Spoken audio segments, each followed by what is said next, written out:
Okay. 5, 4. 5, 4, 3, 2, 1.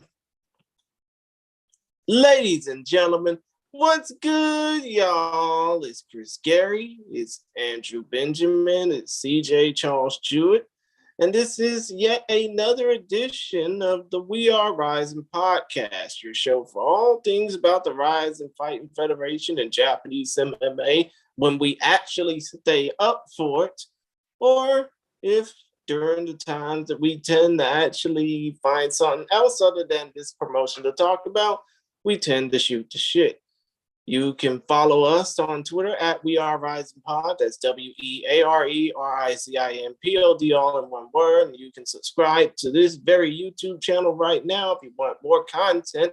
Or be sure to listen to our podcast that we haven't updated in 6 months on SoundCloud, Stitcher, Google Podcast, and elsewhere. And you can follow us respectively at ChrisGary92, at ABenja1, and at CJ_Sogokaku. But still, you guys, enough about putting us all over. I'm going to basically say this is the guy that did not stay up and watch Rizin Landmark Volume 3. But did you think what am I trying to say? I'm already starting off bad. After watching that, right, of course, better than Julie Kedzie. But still, though, do you guys think that off of this 5-fight card, well, 4 fights and 1 grappling match, that Rizin has anything to build off of for future events? Because they're not going to be doing a show in June, at least I don't think, because of the match. What's to say that they don't come back in July off of this, looking like they're chickens with their heads cut off after this show? Well, you reveal the fact that you didn't watch it because they announced the next show during the Landmark show. Okay, like that. It is in July. I believe it is early July. And it will be in Okinawa. It'll be a numbered show in Okinawa. Right. And so Rizin 36. They announced who was going to be on it. It's Kai. Kai Asakura is the only announced participant of that card. Sakakibara was funny about it. He was sorry, he's not going to the UFC. He's staying in Rizin. So basically, he pulled the biggest troll job there was. Yeah. But talking about, if you're asking what fights have repercussions for their respective divisions, I mean, Koike should clearly be getting a title shot at this point or something. That's probably the biggest takeaway from the event. And yeah, I mean, it's because Kuramoto looked good, but Kuramoto looks like he went into the fight with a very bad knee and ankle injury.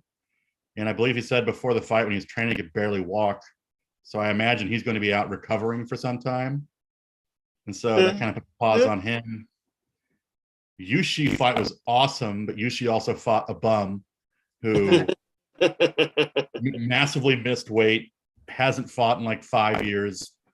But it was awesome. I'm gonna go ahead and say it now. A la Vince Russo when it came to Hulk Hogan at Bash at the Beach 2000. As far as Tony Zanke goes, you'll never see that piece of shit again.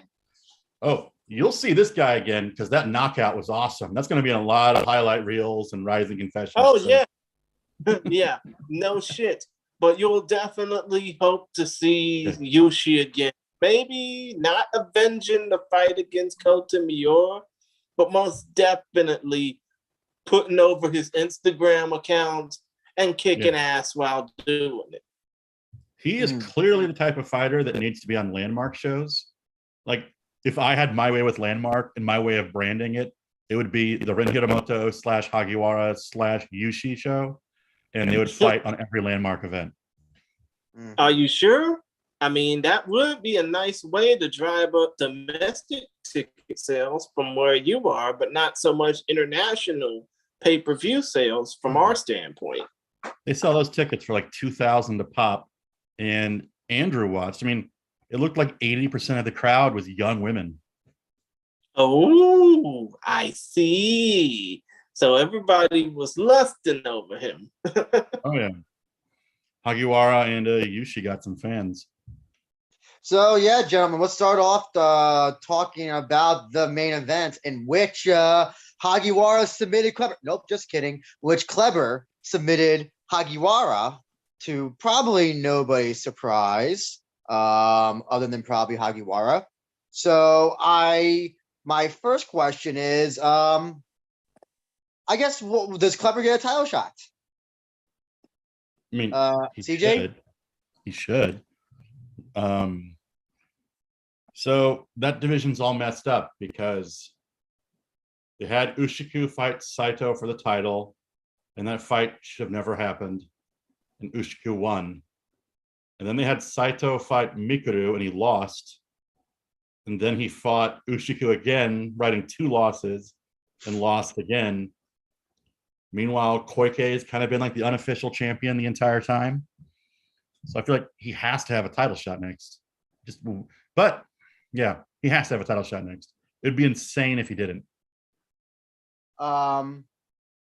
So do you think they'll do that for 36, or do you think they're going to save that more towards maybe even New Year's? No, they always do that show in Koike's neck of the woods. Was it the Hamamatsu show or something? Mm-hmm. And I think they'd put it on that to try to get a bunch of local people from out there on it. Here's the thing, though. Watching this fight is that, listen, there is a blueprint to beat Kleber. No, I agree with you 100%. There was a legitimate 5-second moment in the fight where it looked like Hagiwara might pull it off. Yeah. And here's the thing, he also split open Kleber. Yeah. And you never know what these doctors in Japan, if they're feeling like squeamish that night. If that fight had gone the full round, if they were not able to cover up that cut, like on his eye, they may have said, sorry, homie. There was a brief moment where Hagiwara was not afraid of Koike's grappling at all and unloaded with his strikes. And Koike, when he was hit with a combo, his striking defense fell apart almost immediately. Yes. And he got hit with some good shots. And his natural instinct was to kind of like go to the corner, which isn't a good spot to be. So there is a clear blueprint to beating him. So it'll be interesting to see if the next guy can take advantage. But Hagiwara is a hard hitter, so it'll be interesting to see if someone else can take advantage of it. Well, here's the thing. For somebody if there's a better striker, like if you got like a Poirier, or I'm trying to think of like who else. Poirier's got some pretty fast hands. Maybe he can get. Yes, he does. Yes, he does. I'm trying to think of other fighters who are great strikers in that division, but like probably Poirier might be at the top of that. Well, maybe Vugar Karamov as well. Yeah, that's a good point you bring up with Vugar, because you're a jiu-jitsu guy. Isn't another way to beat a jiu-jitsu guy just to not let them take you down? Well, yeah, that's is what Vugar could do. Yeah. Yeah. The only thing is that Kleber, here's the thing, is that, so I'm going to make a comparison to like Oliveira with Kleber, and that. How dare you? Well, here's the comparison, is that they both, so no matter no matter who fights them for whatever reason, people seem to forget that, okay, these guys are like jiu-jitsu freaks. Mm-hmm. So I'm going to keep this fight as standing as possible. Obviously, Oliveira has like the stronger striking than Kleber by light years. But you would think that, listen, if I'm going up against Kleber, my whole thing would be just to know submission and grappling defense and just strengthen my stand-up. Because clearly that's where his weakness is. And we also saw that in the Okazaki fight. So you have somebody who has all those, and also his most recent loss, which was to Gamrot in KSW, basically was a guy who managed to out grapple and outstrike him. So you need somebody who's who has that defense and has that striking prowess to just basically not let him do anything. Problem is that all the people he's faced in Rizin, Hagiwara, Aghawan, somebody else, I'm forgetting who else he fought, not Dominator. Mikuru Asakura. Oh, Mikuru, yes, Mikuru. Is that none of them have any they don't have that defense, or they didn't bother to train as strong as defense. Well, see, I'm at a point where if I was training someone, I would almost think you're never going to match this guy's jiu-jitsu abilities. It's just not going to happen in one training camp. Yes. And Hagiwara almost had the right game plan of you should just try to knock this guy out before he submits you because he's hittable. I mean, Sasaki hurt him with punches, and that's not a big puncher. So he's hittable. And what I noticed in the Hagiwara fight is when you throw a combo at him, he kind of freezes up a little bit. Yes.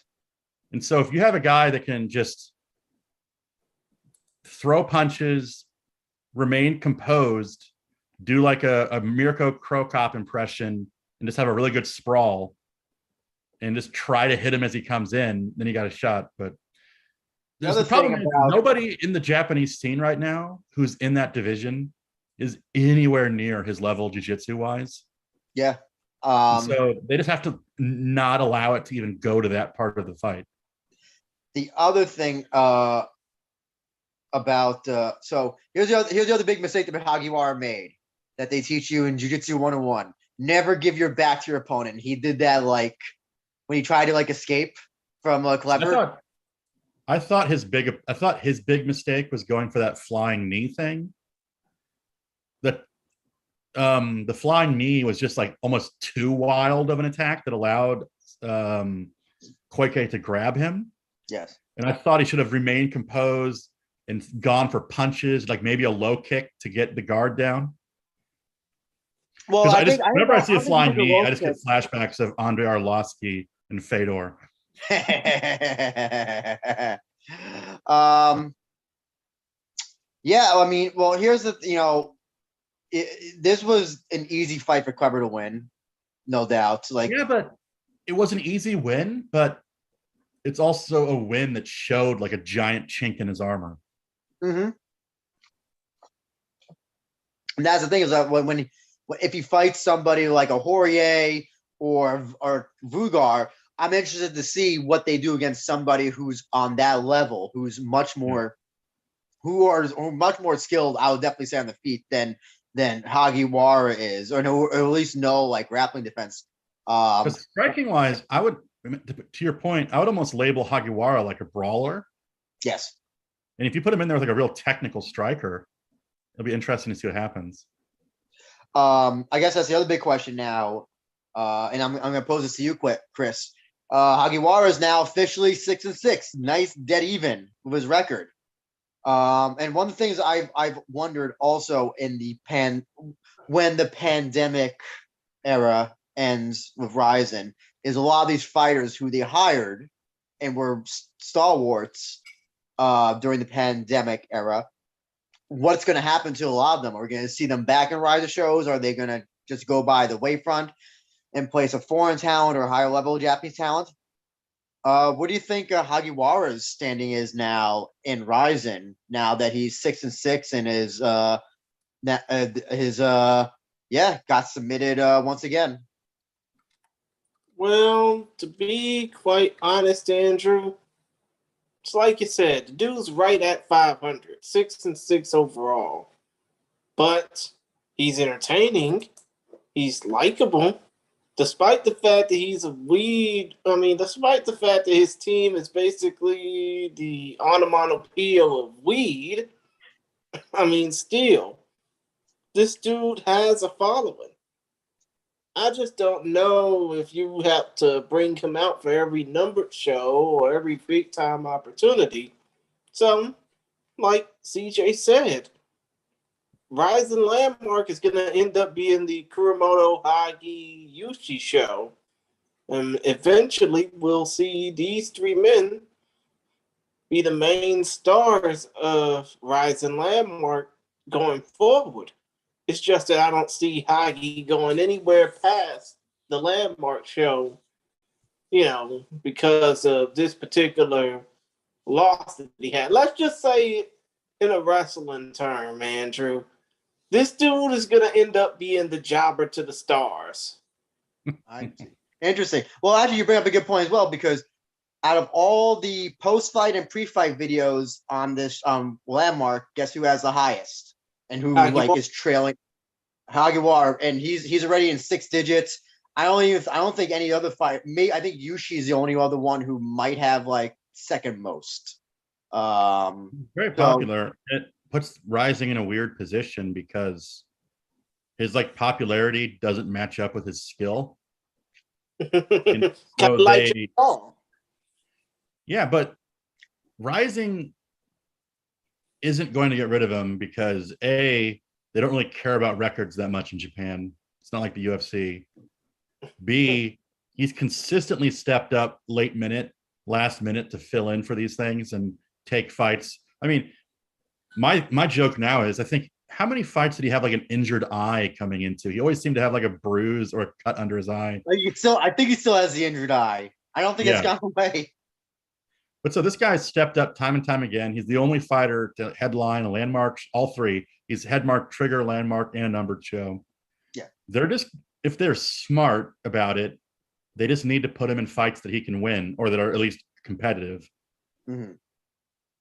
Yeah, no, he also had a great story behind him. I mean, basically, this guy who was fighting in the underground CD world of Osaka, of the Osaka region, and also who fought in if you read his interview with Jack Wannon, he randomly took his first fight in South Korea or something. He even said that he had no idea what the fuck he was doing. And he basically also he's got nice cars now. He's either head or co-head of a smoker gym in Osaka. And he's definitely has an interesting backstory behind him. It wasn't because of him, because of his success. Let's be honest.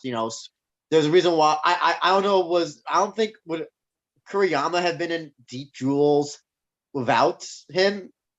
No, I think she would have, because she's been there for a while. Just because they don't have a lot of fighters in that division. But other fighters like that Fujiwara guy who was on the first Trigger show, show, or had the opening MMA match. Smoker Gym attracts interesting fans. They attract fans that wouldn't be there without the Smoker fighter, so it makes them valuable. But no, he's a commodity, and they just need to find a way to use him correctly. And having him fight Koike isn't the way to use him correctly. Well, I do understand. Also, though, the loss doesn't damage him at all, because that's what everyone thought was going to happen. I get Rizin doesn't create records and all this stuff, but my overall question is, who's going to be left behind when Rizin when the pandemic is officially over? And when who's going to be to the wayside, who were kind of those dependable fighters that they were having 2020, 2021. I wonder, you think Hagiwara, Andrew, about that, I don't know if you've been reading the direct messages that our mutual friend Jay Wolf have been sending, but if I'm not mistaken, haven't pandemic restrictions been lifted in Japan? Not entirely. That's not. I don't want to. Tourists can't come. Just people that are working, I believe. Yeah, and there's still I think a 3-day or 5-day quarantine. But also here's the thing as well. Japanese government is very froggy. They're very froggy. Tomorrow, CJ, tomorrow they could just decide, whatever, we're just going to roll back and we're going to have 2-week quarantine again. They're incredibly inconsistent. So until, I'm going to say in quotes, pandemic is over. So sorry, Jay Wolf, when you watch this, I'm not trying to slight you, but it's not officially over, especially in Japan yet. When you bring that up, I think the reason that fighters like him are safe is because Rising's doing so many more shows now than they used to. Yeah. And now they have the numbered shows, they have the landmark shows, and they have the trigger shows. I mean, 80, I'm just going to throw a random number out, but like, yeah, 75% of the Japanese roster is going to get cut. But those are all going to be people that we didn't even know / care about anyway. Well, you can't really, when it comes down to a Rizin contract compared to, say, a UFC contract, considering that this is supposed to be the Rizin Fighting Federation, they're not going to cut people. They're just going to let people go by the wayside. Yeah. No, because I mean, a ton of these guys, I just hope what it means is you stop seeing a lot of the filler fights. But Hagiwara's not going anywhere. And the 10 kickboxing fight. Anywhere. The 10 kickboxing fights on a 16. Yeah, exactly. So I guess here's the listen. I think we're all in agreement. Kleber should get a title shot next, right? Like no ifs, ands, or buts. Like barring some sort of injury or something. Knowing Kleber's luck, who the fuck knows what's gonna happen? Right. But it's a matter of time before he gets unleashed on Juntaro Shiku. What about Hagiwara? What would you do with him next, CJ? Hire him a wrestling coach. Gotcha. I had a feeling you were gonna say that. You know what? I'll do you one better. Hire a wrestling coach, but in the immortal words of Stephen A. Smith, stay off the weed. Stephen A. Smith's got some pretty dangerous hands too. I mean, I'd like to see him step into the Rizin ring one day. Yeah. In your dreams, dude. That ain't never happening. No, but don't ruin his moneymaker. Have Hagiwara get a young, brash fighter that's going to talk shit with him. Oh, you mean like Kuramoto? We want to do Kuramoto again? No, I want someone new, but find an outsider-like fighter for him to fight. That's what he needs. Oh, so someone like Zenki. Exactly. See what Zenki's doing and get him on a diet, roll him out to the cage, and pay him again. You have a better chance at seeing Zenki do anything Rizin related again than that one boxer who tried K1 and then tried MMA for Dream on New Year's Eve. I can't really put my finger on it right now. I mean, I'm pretty sure that you, CJ, probably remember who he was because you've been there long enough. Yeah. Damn. All I can think about is Ray Mercer knocking out Tim Sylvia. I'm having like a moment. You know what? I'll send it to you once. I mean, if I have the name of the fighter, I'll send you the link of his bio on Tapology once this podcast is over. But can we move on, please? Well, yeah. I guess we'll move on to Kuramoto and Yoi full swinging. 3 rounds of domination by Kuramoto. CJ, what do you think of Kuramoto's just? Yeah, I think he's got to earn the nickname the Terminator because he just keeps coming forward. I think you gave him that nickname. I think it was you who. Yeah, and he also rides a Harley Davidson, so it works out well for him. Oh, sure. That's true. Oh my God, that's true. Yeah. No, but the dude's a cardio machine. Doesn't get tired. I mean, he gets tired obviously, but he doesn't stop coming forward. It was a scary opponent because Full Swing was trying to finish it with every punch and kick that he threw. And Full Swing didn't go down easy. And Kuramoto was clearly injured in the before the fight. One of his legs was taped up like a Sakuraba fight. And then he said afterwards that he could barely walk when he was training. And was he injured? I'm curious. I don't know, CJ. I don't know if you know the answer to this, but was he injured? So when the Kintaro fight was originally booked, was he injured then, or do you happen to know, or was he injured coming into this one? I don't know. I just know based off his comments that he said he was injured coming into this fight. Mm-hmm. But I would also say that I was kind of interested because I never like it when a fighter cuts weight for a fight, doesn't get that fight, and then fights again a month later. Because going through the whole weight cut thing again, I feel like is especially draining, and it kind of messes with their just groove, having to do that weight cut twice in such a short time period. Because this guy's a wrestler, I'm sure he was cutting a ton of weight. And even afterwards, his wife was cold as hell. She was like, I could tell you couldn't train for this fight. When he went up to go tug her, she was like not excited about his win. Mm-hmm. And But yeah, he looked great. He did what he had to do to win. And he went for some crazy suplexes. And at one point, I thought he tried to tombstone Full Swing. Yeah, yes. That was Jay Wolf's move of the night. So Kuramoto, listen, Chris, I know you didn't see the fight, but listen, you can just hear it. It just sounded like another domination by Kuramoto. But here's the thing. I know that he's probably injured. I would love to see like that Kai. I would love to see Kai versus Kuramoto. I'm more interested in that than him versus Naoki. Is that a fight you'd be interested in seeing, Jake Krish? In a way, I wouldn't mind seeing Kuramoto versus Kai. And by the way, you can just call me Christian instead of Jay Krish. I mean, I'm doing Jay Wolf's. Understood. But still, point of the matter is, I think that stylistically, as the old saying goes, styles make fights. I think Kuramoto versus Asakura would be a hell of a lot more pleasing than Kuramoto versus Naoki anyway. Mm-hmm. Especially considering the fact that you would just have two brawlers going out there and just giving it their all. Now, as far as Mamoru Oi Full Swing goes, I don't know what the hell you do with him because, of course, he is crazy, but he can give you a damn good fight. The problem is, where does he go from here after losing this fight to Kuramoto? Does he stay on landmark shows? Does he go to Trigger eventually? Does he get bought back too early for these numbered shows?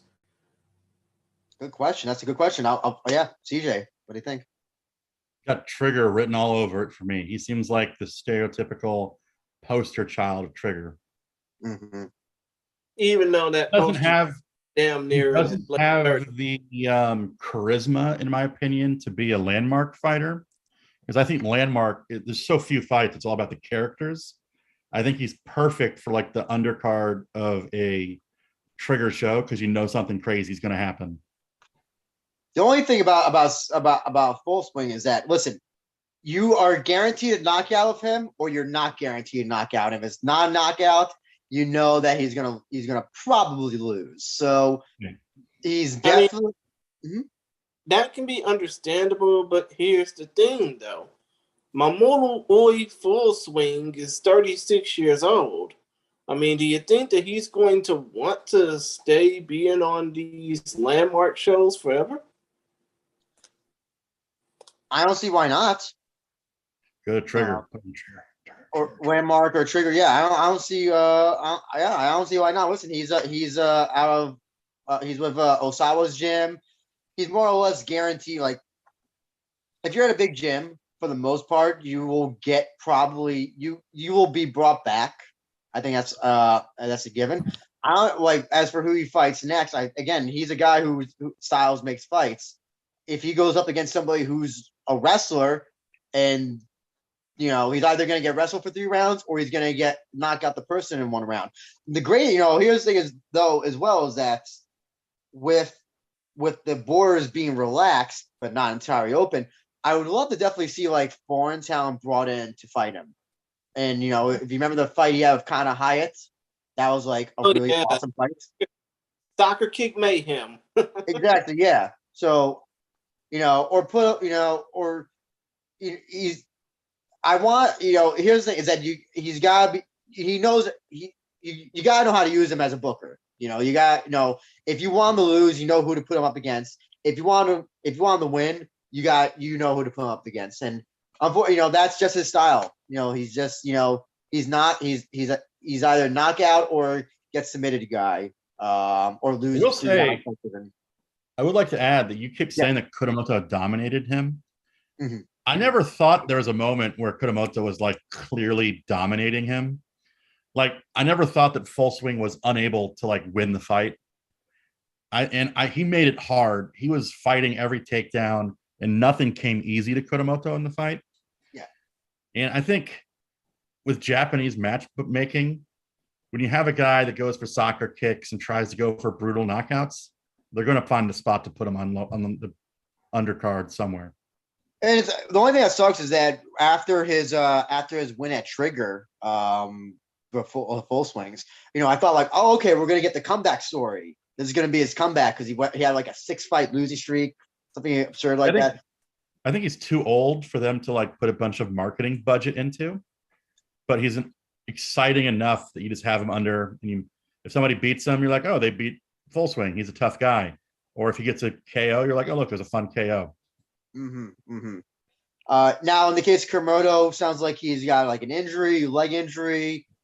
Did he say specifically what it was, CJ? Like, was the injury? Say, but I think he's 35 years old. So I'd like to see, and he's making a pretty solid run at it. He's looked great this year so far. And I think that he's looking better every fight. And I'd like to see him in a big fight. And the sounds like he's getting that the wrestler knee injury that all high level wrestlers get when they hit their like late 20s and early 30s. DC has the same thing. Obviously, we know about Kane's issues with his ACL. So it might be that route where he just might be all that wrestling stuff might be just coming back up. Come to think of it, Andrew, you're no older than me by like 3 or 4 years. So do you get problems in your lower legs when you are grappling, basically? No, I started later, which I think is kind of better. Problem is that Kuramoto's probably been wrestling since he was in elementary school, I'm guessing. So since he was like 3 or 5. Yeah, exactly. So his body has been through the ringer by the time he got to like high school. Yeah. And now his body is starting to probably just catch up with him.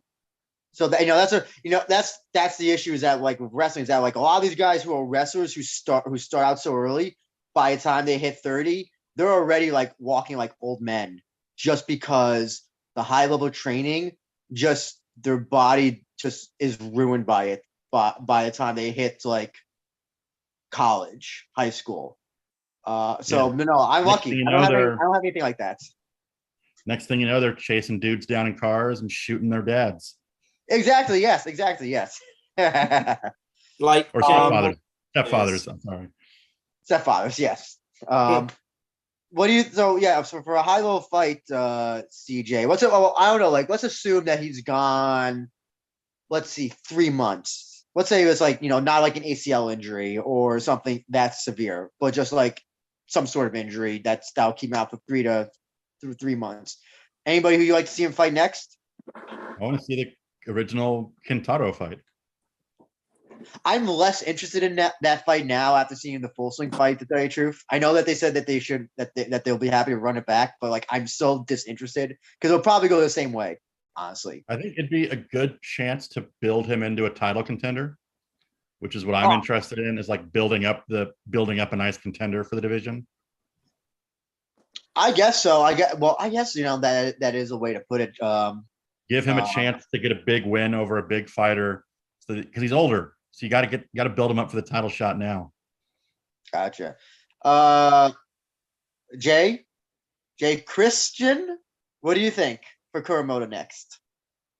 I mean, you have to think that you don't want to push him too close to the moon to where he accidentally hits the sun, so to speak, when it comes down to wanting him to fight Kai or even fight the next available fighter that's at 135 pounds, which would happen to be Hiromaso Gikubo. I mean, in a way, considering the fact that foreign restrictions are kind of relaxed, have him fight somebody from at least this part of the world, And that's interesting. Listen, there's a lot of interesting fights stylistically make. Kai, I think, is interesting. Ogikubo is interesting. Horiguchi, who I'm 90% sure is still champion. I'm not even sure at this point. Would be an interesting fight. I mean, are you sure? The dude vacated the belt twice already. Are you sure? Did he vacate? I don't know if he vacated the belt.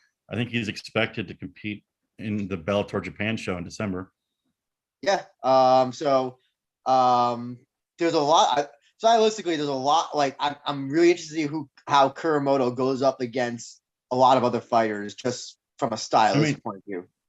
Do you think that they're going to hold Okigabo out to fight Horiguchi on that December Japan card? Nope. I think that fight's already happened at this point twice. I think they fought each other twice. I think wasn't that supposed to be the prize of winning the tournament? It should be, and in fairness, it should. But like, I'm almost putting on my businessman hat on before my Booker hat, and it's like, well, that fight. I guess if you do 2 shows, you can maybe have that for 1 show potentially, but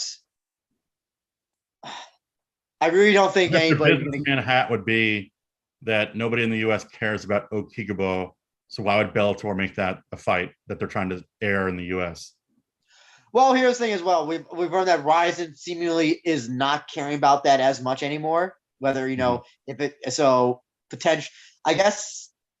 If it's what if Fuji TV wants Horiguchi to be on, I guess then they would have to do it. It's I don't know. He should get fair. If this were a fair world, he should. But we know this is not a fair world, especially in Rizin, where someone could lose 2 fights back to back and then get a title shot, versus winning 4 fights in a row and not getting a title shot. So who knows? I don't know. There are a ton of fun. My mind is wandering now. There are so many fun fights you can make for Kuramoto.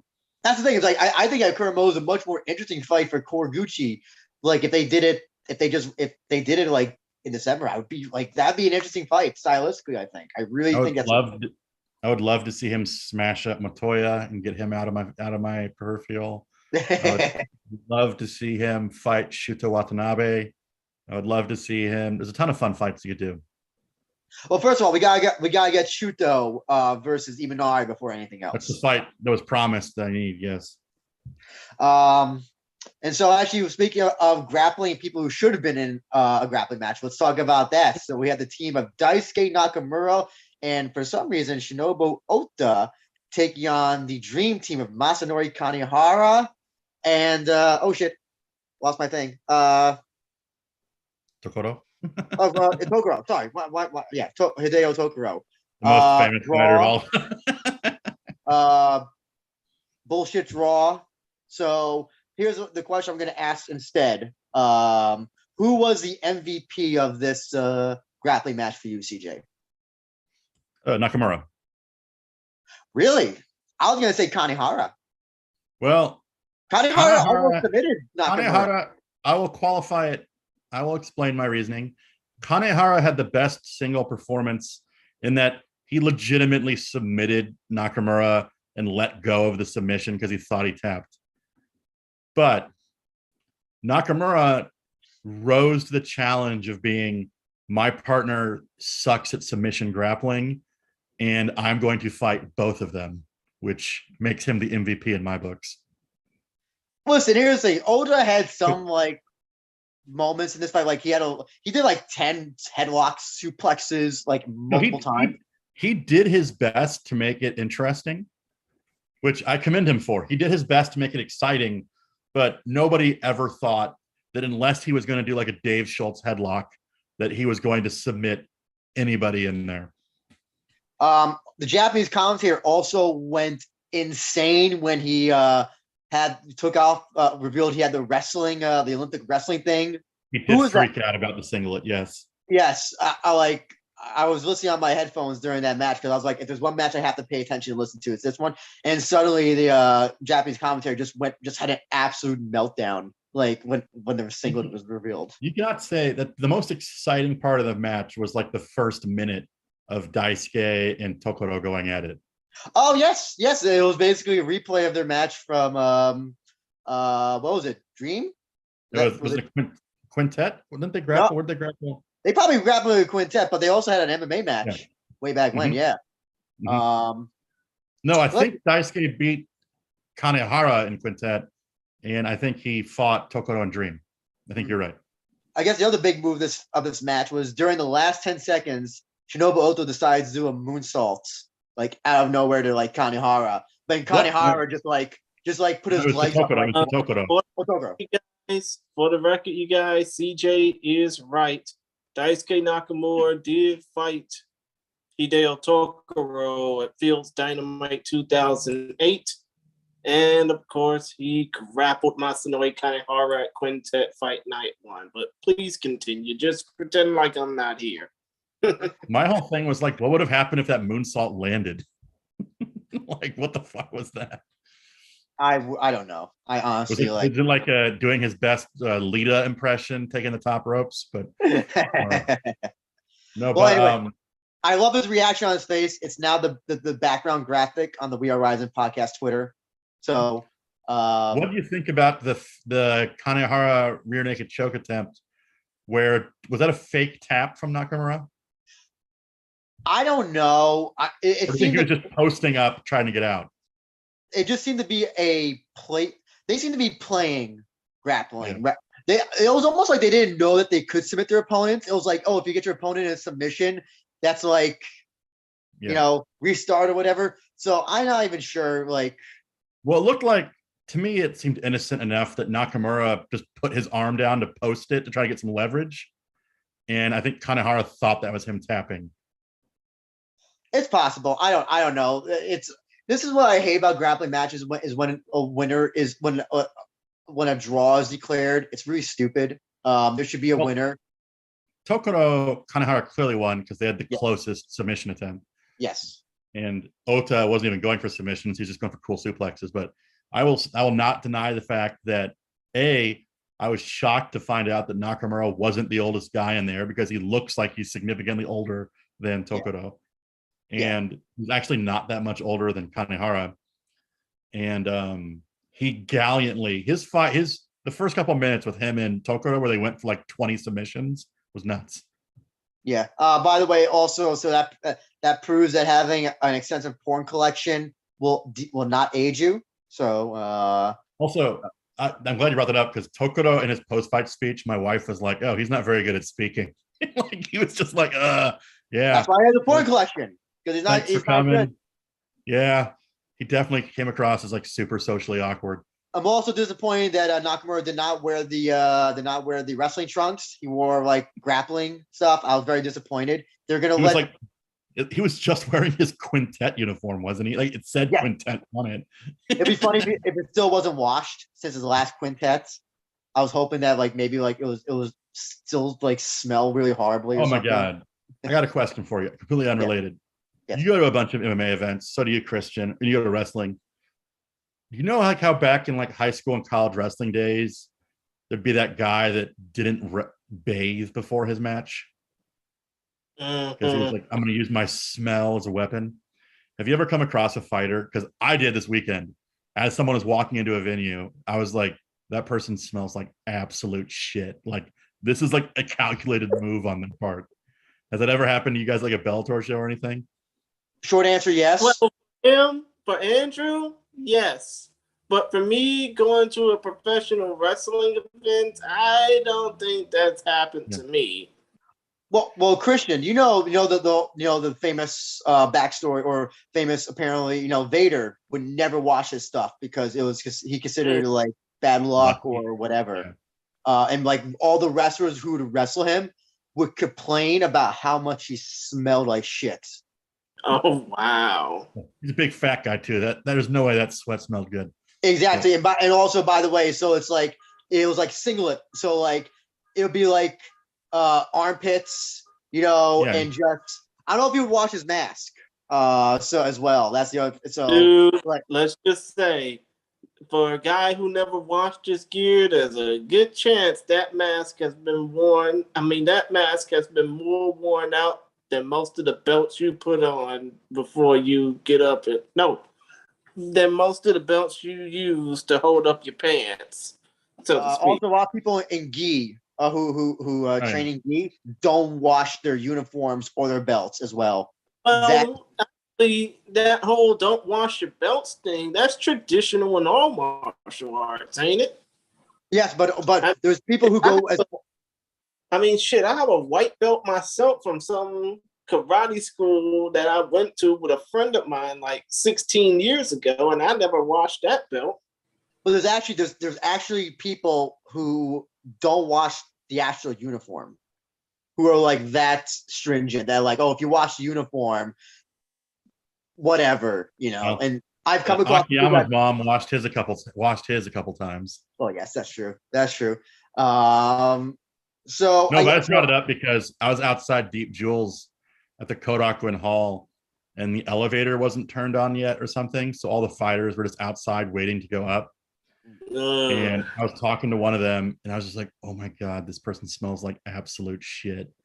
I was like, it just brought me back to my high school wrestling days. That's the thing. Those days growing up in Indiana probably must not have been good. No, Kirk and Hall only has one entrance, right? That one entrance, and the elevator into the stairs to the. So there's everybody has to like meet. Everybody's like running into each other. That's how it is, right? There's no back entrance. Yeah, there's like people fighting each other, awkwardly standing like 5 feet away from each other. Oh yes. Oh yeah. Yeah. I mean, so I guess out of 10, CJ, what would you give this grappling match? It's the second tag team grappling match in Rizin history, so I guess we could try to compare it to the first. It's better than the first one. You also say that as far as grappling is concerned, would you say that it's better than the Ken Shamrock Kazushi Sakuraba match they tried to do? Yes. Frank I think it was Frank Shamrock that they wanted. Oh yeah, it was Frank Shamrock versus Kazushi Sakuraba. Stupid me. Oh well, better. This was better. It would have been. I was very critical of Oda being in this grappling match, but I will say he did his best to try to do what he could do to make it exciting by going for all those suplexes.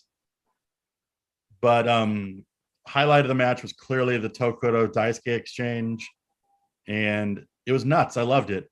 There was a ton of submission attempts. I really can't.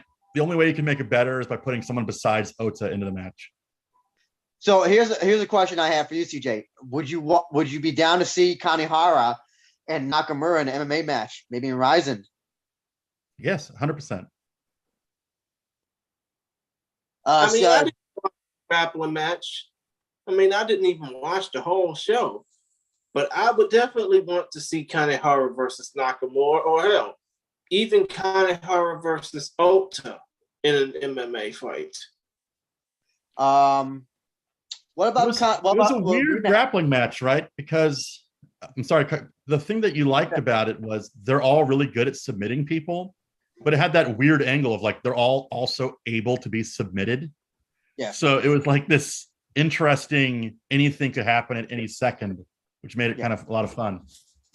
Well, here's the other question I have for you. I'll start with you, CJ. Is that this grappling match was a replacement match for Kota Miura's match on this card? Yes. Do you now, barring that he's able to return, that this herniated injury in his neck is, can be fixed, can heal up 100%. Do you think that do you run that fight back against Felipe Massoni down the line? 100%. They're building him into a star. It's kind of alarming that before his second fight, he's already having neck issues. Yeah. But yeah. By the way, also should be also mentioned about that. His debut was a big success. They got to use him.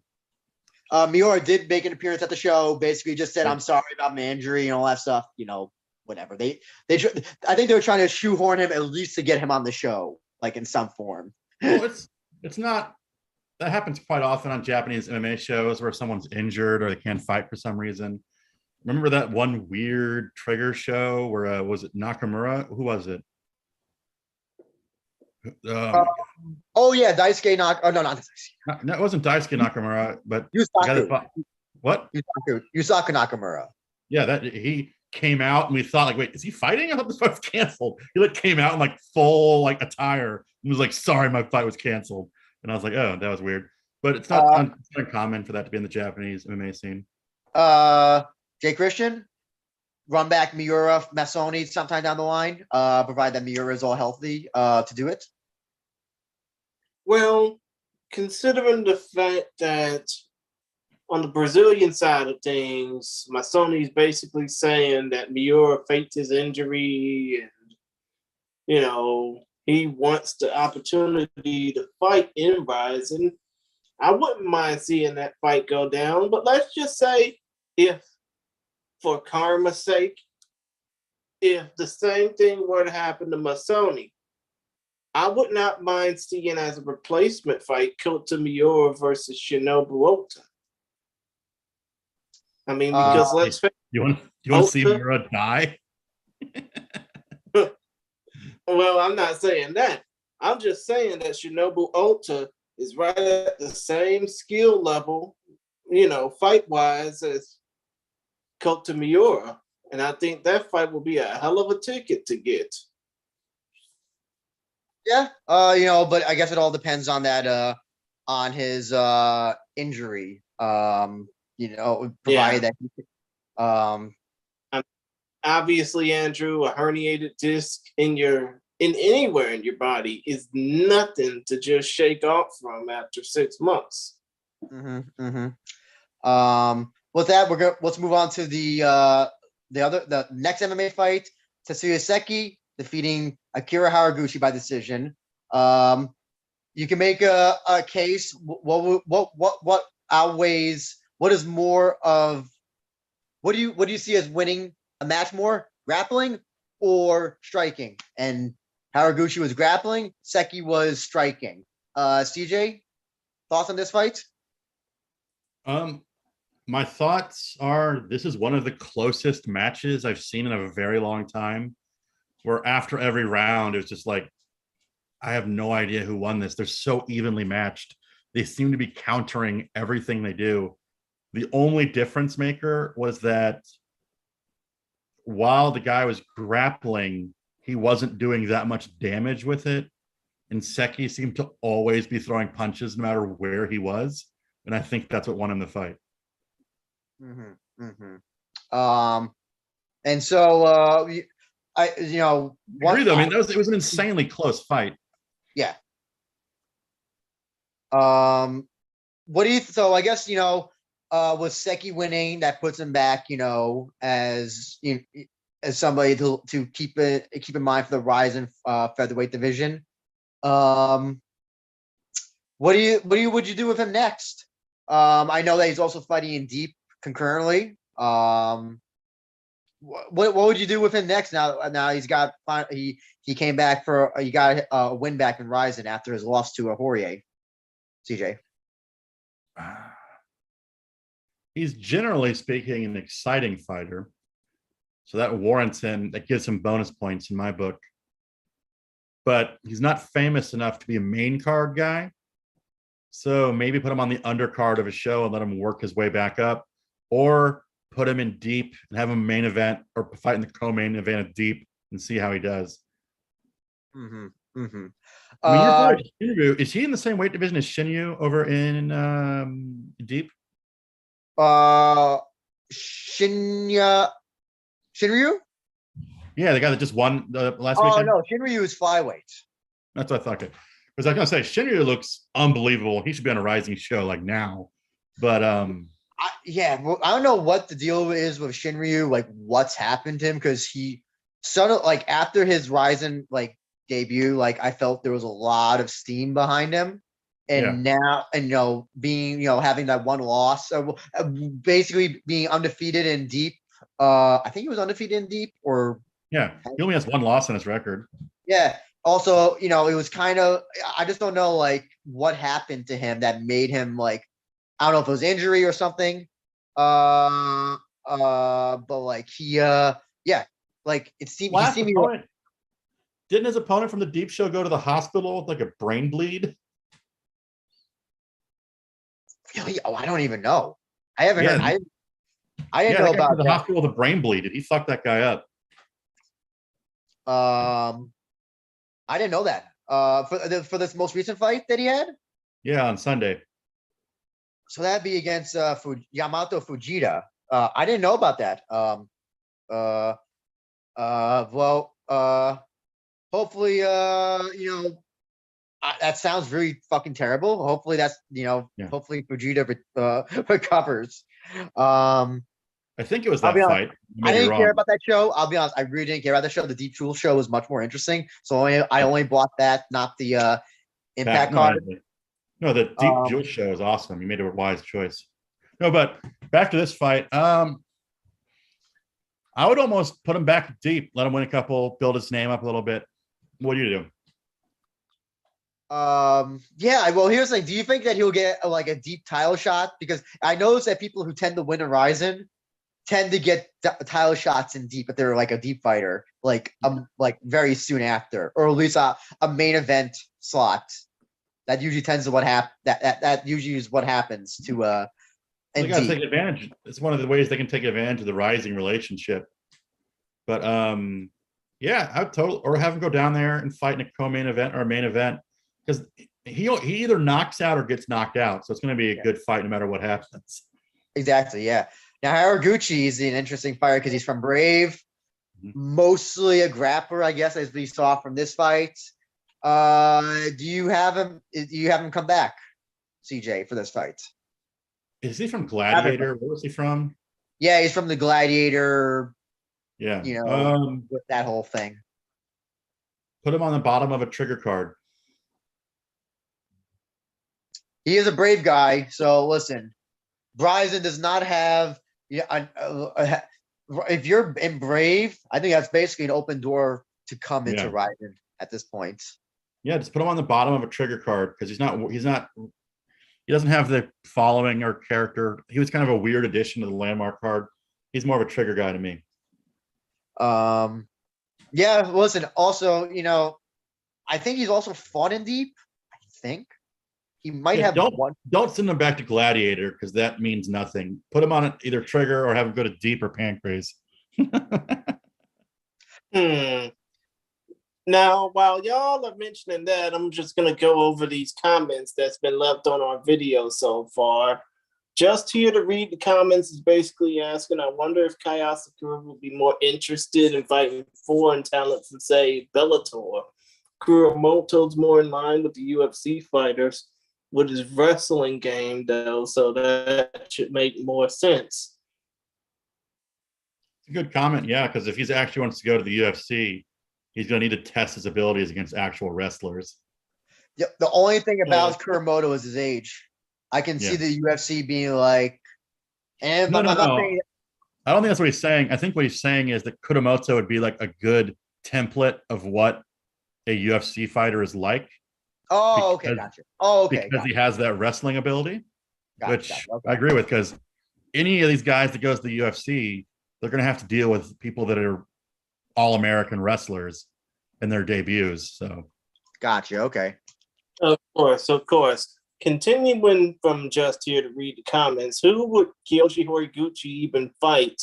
Juan Archuleta? And has Hiromasu Gikubo made any clamors on trying to get to the UFC again? Sorry, who was the second person I was thinking about Horiguchi? Juan Archuleta. Well, no, who was the person? Who was the person you said about talking about going to the UFC again? Hiromasu Gikubo. Okay.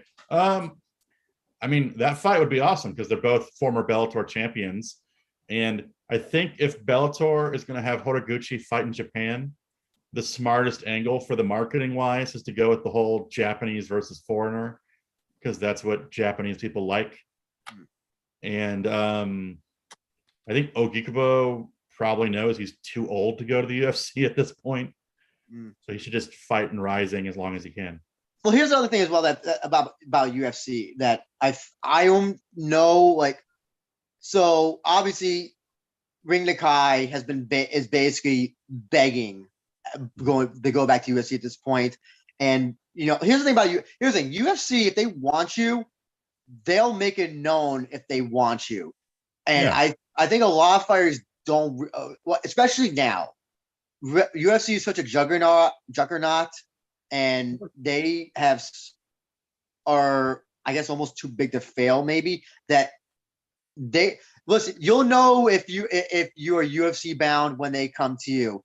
It's no longer.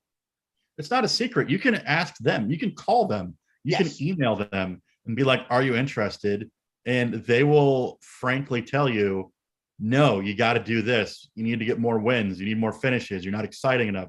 They'll tell you if they're interested, and they'll also tell you why they're not interested if you just ask them. Exactly. Yeah. And also the right management as well. That's the other thing also. If you have management that's going to be, I don't know, very much like Ring Nakai's old management before she got rid of them, UFC's not going to want to do business with you. Heck, they wouldn't even do business with Fedor because of that whole thing. That tells you how we're like. Don't talk about the private meeting on the Russian island with the Fertitas. I mean, let's just face it. The only reason why the UFC wouldn't do business with Fedor Emelianenko was because of Jerry Millen. Oh, that's true. Oh, yeah, of course. Well, he's a snake in the grass. Yeah. So yeah, that's the thing is that if you are at this point, if you are a foreign fighter who is young, you're more than likely to be. There's more of a blueprint for you to enter UFC. Like if you're a Yusaku Nakamura, I could see him being UFC. Surprised he's not on the road to UFC, to tell you the truth. But I'm like he has like I could see like if Yusaku Nakamura. I'm sorry, not I'm like I'm not Yusaku Nakamura. Yusaku Kinoshita. I think you're trying to talk about a young fighter, not a guy blatantly at the end of his career. Yusaku Kinoshita, I meant to say. Yes. He 3 or 4 years down the line, he could be in UFC. Provided he Ray Tsudaria could clearly go to the UFC in a couple of years. But like a lot of these fighters who think that like Ray Tsudaria thinks that he's UFC bound already, or like that he's UFC level, and he's absolutely not. He'd get murdered. He would also is he fighting at bantamweight and Pancreas, right? I think he's right. Flyweight, wasn't it? I thought it was yes, it was flyweight. Yeah. Listen, flyweight in UFC. I if he fights like a Brandon Royval or Pantola or anybody, they destroy Saraya at this point. Well, see, the problem is, Shu was even telling me about this. Japanese people and fighters know what the UFC is, and they know it has the best fighters in the world, generally speaking. Yes. But a vast majority of them do not watch the UFC. So they are not aware how big the skill gap actually is. It's insane. And there's a reason why there's really been no successful Japanese MMA fighter to UFC. Like there's been pockets and minor successes, but there's no. Listen, the most successful has been Horiguchi, honestly, and that's because he came here to train at ATT. In Japanese MMA's defense, most Japanese fighters, when they fought in the UFC, were way out of their prime. That's true. I mean, I'll give them that, but obviously, the late kid Yamamoto comes to mind. May he rest in peace. Yeah. Well, yeah, but when you look at people he lost to in hindsight, it's like, oh, he lost to Demetrius Johnson. Okay, that's not that bad of a loss. Yeah, no, I get it. No, I get what you're saying, but also when you have like, I'm trying to think off the top of my head. Listen, when Tyra Sudo did well, Genki Sudo did quite well. Okay, yeah, Genki Sudo did do well. But when I want to see how Tyra does when he finally 100%. Has his fight. Like that's Tyra's at the right age where you can't say he's out of his prime. Yeah. But in terms of if Ogi Kubo has his sight on anything, Bellator would be his best bet. Sticking with Rizin would be his best bet. Well, when I was speaking to Rin Nakai, it was one of those things where I was like, "Oh, you want to fight for the UFC?" And they're like, "Yes, we want to fight for the UFC." And I was like, "Oh, what about like Bellator or the PFL?" And they're like, "No, we want to fight for the UFC." And I think part of it is just a ignorance of what the MMA landscape has developed into. Yeah. Where you can, if you go to because Rin Nakai wants to fight in the UFC because in her mind, if she's a UFC champion, she's the best fighter in the world. I understand that desire, but one way to get to the UFC is to go become a Bellator champion, to go become a PFL champion. and get in the Western consciousness and make them want you. Yes. Oh yes, absolutely. Do you No, think that eventually Ren Nakai will do that though? Because a lot of people only know her here for her UFC run and nothing else. I tell you what, when I post a Ren Nakai article or Ren Nakai stuff on the website's Instagram page, it performs insanely well. Like Ren Nakai's got a bunch of followers. People are drawn to her charisma, and I think one way that she could go in the UFC. I think the easiest way for a Japanese fighter to get in the UFC is as a last-minute replacement. And Shu talks about it all the time. And UFC is going to Singapore, and Japanese athletes don't need visas to fight in Singapore. And if someone gets injured, she could easily fill in, but she's got to be ready for it.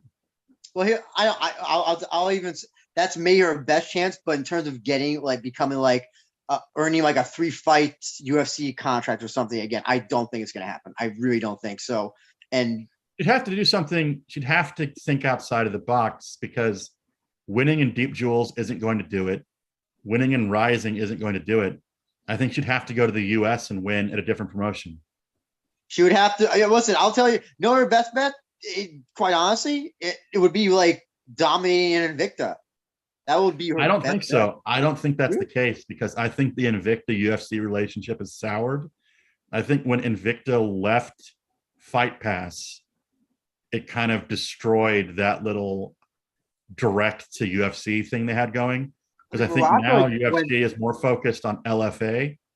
Oh yeah, LFA is basically their feeder league at this point. I think if you're a champion LFA, or you go undefeated, you're basically have an open door to UFC. I think at this point.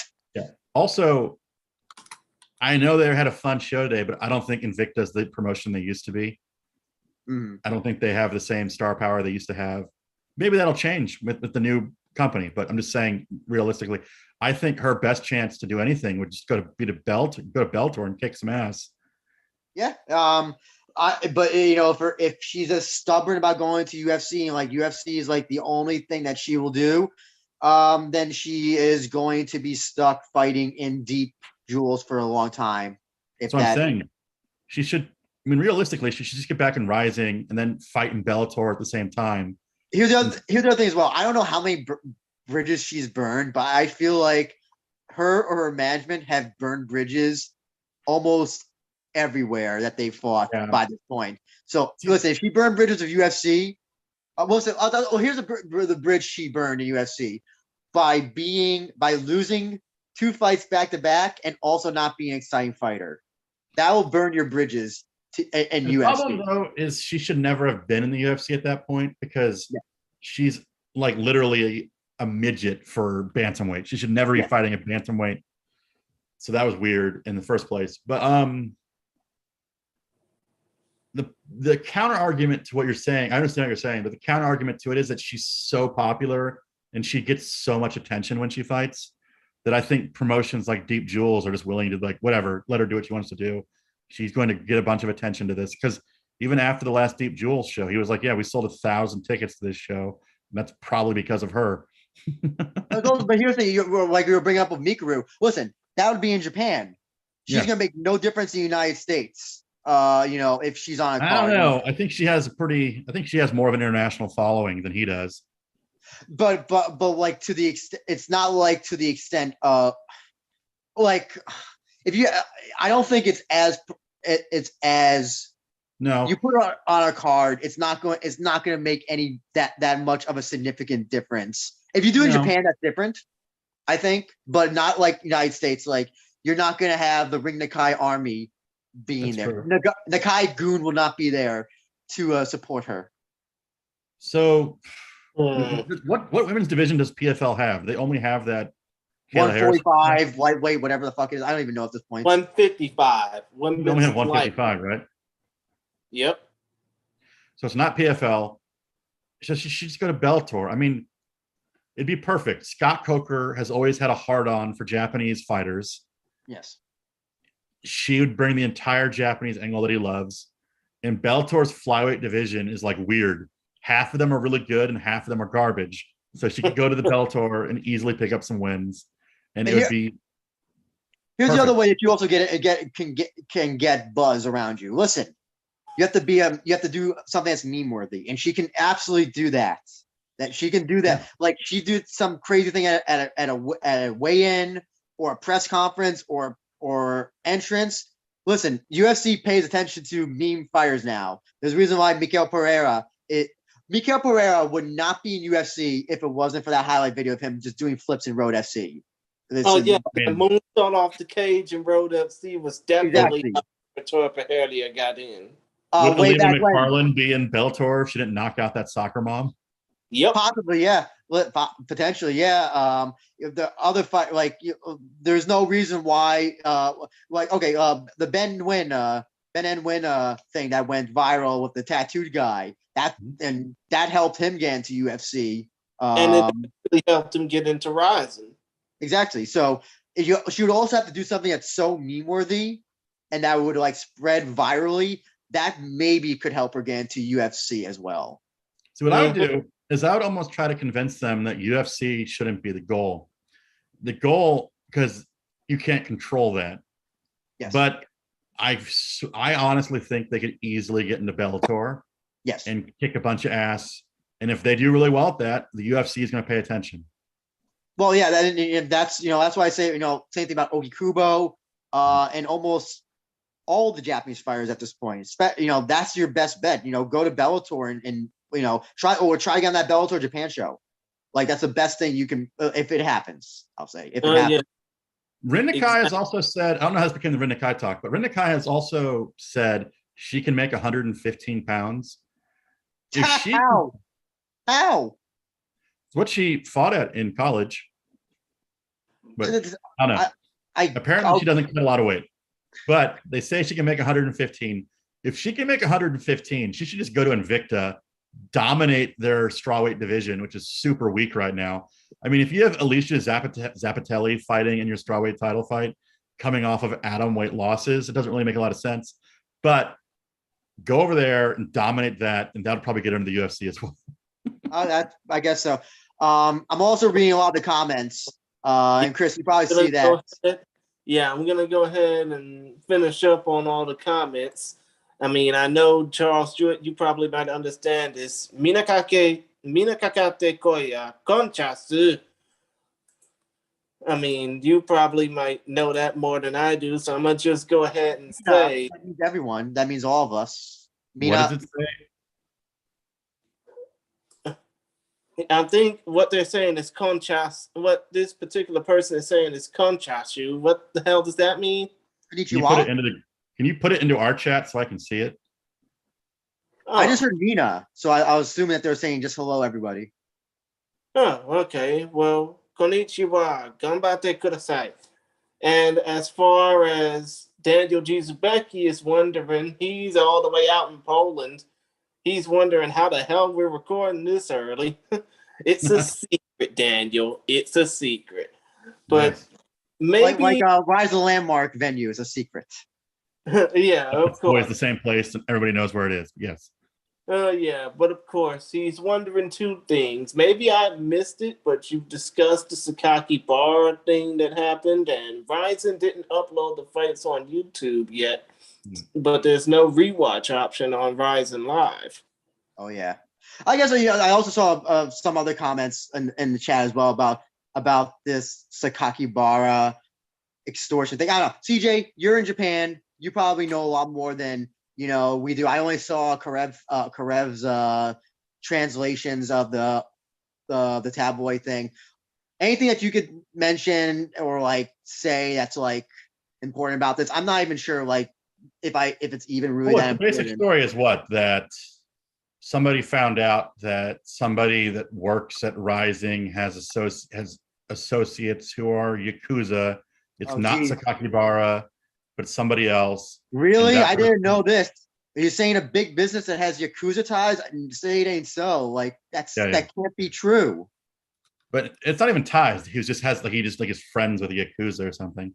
And the guy blackmailed Sakakibara for money. Sakakibara paid him like $50,000.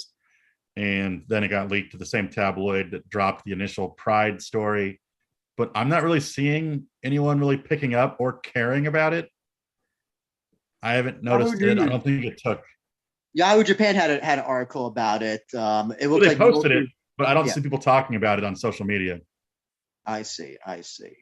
Because they're trying to target it around the match, the kickboxing match. But I think people want to see that match so much they're not willing to let it be canceled. Well, actually, that's a big question. Will this at all interrupt the match? Is this the thing? There's always something that's coming up that's really trying to fuck this up. The universe does not want this match to happen. Come to think of it, Andrew, that's the same question that Hey Smilebomb, who's in the same region of the country that I'm in, is basically asking. Because of the potential Sakakibara drama, do y'all think that the match is in jeopardy?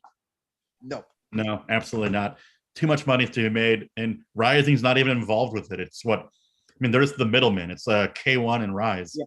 Here's the thing: if there was something that if Rizin somehow was implicated in some nefarious thing, whatever, here's what'll happen: they'll remove themselves, and it'll just be K1 Rise, and then they would just do some behind the scenes stuff that like we would never find out until like 10 years later, or ever, because people in Japan, never talk about anything that's behind doors.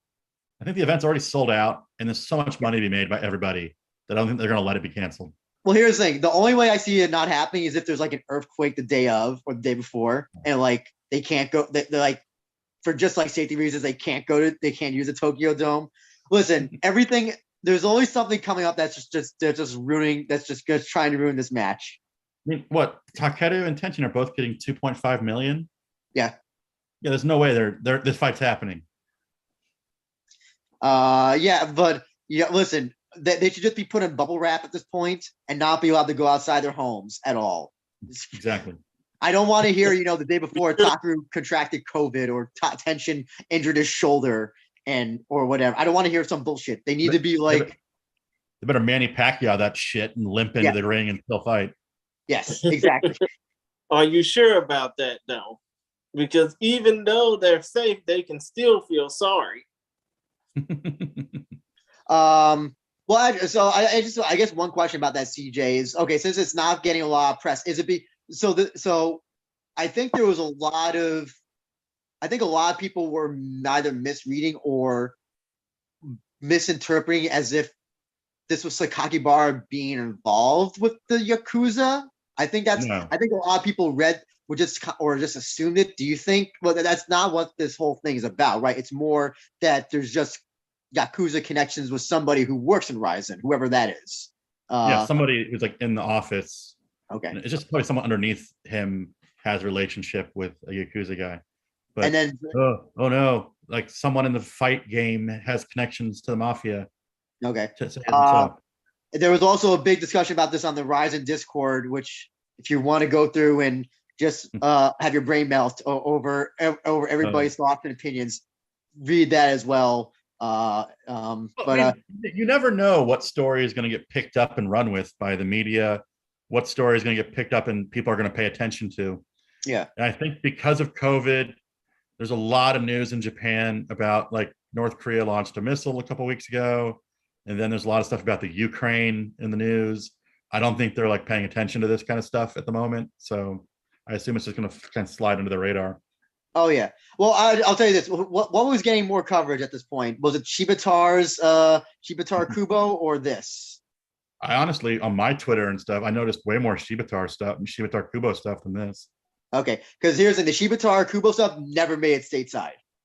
Yeah. Never. Nobody was talking other than us and like JMMA. Japanese Twitter was all about it, but yeah. Let's finish off the show. Yushi. Let's go ahead and talk about the fight. It's not the first time. Hold on, Chris. Was that CJ? It's not the first time. It's already happened before with Pride. So maybe like the novelty of it's worn off. They're like, oh, an MMA promotion's accused of Yakuza just like it was 20 years ago. Yeah. Maybe it's less shocking now to the general public. I got you. Of course. But yeah, let's go ahead and finish this thing off with what we're trying to call a bang, but it was really only a bang for one fighter, and that was Yushi knocking out this Tony Zenki bomb. CJ, thoughts? I really don't have much to say about this. I love this fight. It was awesome. It was everything it should have been. When you put two guys that have no idea what they're doing in the ring together, and Yushi walks out to the cage wearing whatever the hell that you want to call what he was wearing. I think his fight pants were his shorts made of suede. It looked like they were suede. Apparently, he also came to the arena in a Rolls Royce. Yeah, as well. The fight was nuts. It was crazy, and Yushi got a crazy knockout for the win. And Zenshi looked like he was 2 weight divisions bigger than him, and it was beautiful. It was everything you want in that kind of fight. What is it? Let's guess on the body fat percentage of Yushi. Negative 10%. Yeah, like 6%. It looks nuts. Not even. I don't even think it's in the positive range. It's got to be like negative. I don't think he has an. I don't know what he cuts from. Here's another thing. Be honest though, when this fight's booked, when you saw the fight that happened, you're like, yeah, that's the best thing that could have happened. That was nuts. This is what this fight should have been. Well, yeah, no, it was. It was bloody. It was a brawl. It wasn't pretty because we're speculating. Oh, how can this fight? Listen, because here's the thing: it doesn't have the heavyweight mystique of like, oh, just 2 fat guys who are just gonna hit each other for 3 minutes or 5 minutes or whatever. That's the other thing as well. This fight was 3 minutes as well. They did not. It wasn't regular Rizin rule. Was this fight also pro or was this amateur? Because I'm not so sure where. Did they consider this a pro fight or like have a pro athletic commissions? They don't have an athletic commission, so it's whatever Rizin wants it to be. I also don't think soccer kicks are allowed because I did not see Yushi go for any when Zenki was down. I think soccer kicks may have been not allowed. Did they mention that? Because they actually missed weight. A lot of times when one of the fighters is bigger than the other, they don't let soccer kicks happen. Oh, gotcha. Like when Minowa fought those guys back in the day. Gotcha. Oh, I see. Yeah, listen, this could have been a lot worse. Could have been. That knockout was crazy. It was a great way to start off the show. Apparently, Yushi says he wants to face Ren Kuramoto next. It's a bad idea for him, but I'm all about it. Listen, if Kuramoto can't beat Yushi, then I don't know. That's right. I mean, in his last fight, Suzuki outboxed him and almost knocked him out in the opening round. So Kuramoto's digressing as a kickboxer and not improving as an MMA fighter, so it's not going well for him. Are you down for that, Jay Christian? Kuramoto and Yushi? I mean, if it's what brings in the views, if it's what's bringing in the social media count, if it's what's bringing in people like us to talking about it from a casual standpoint, at least on this side of the planet, at least on this side of the Pacific, then we're all for it, right? I don't know if anybody here would give a shit. What was that? Sorry? Loser gets a face tattoo. The shit talk from. I mean, would it basically say, I love the other fighter? Oh, God, no. We don't need to do any of that. We don't need to do any of that Jake Paul, Tyron Woodley shit. CJ, Zenki, do we ever see him back in Rizin again? And why not? It'll be like he never existed. He'll go back to wherever he came from.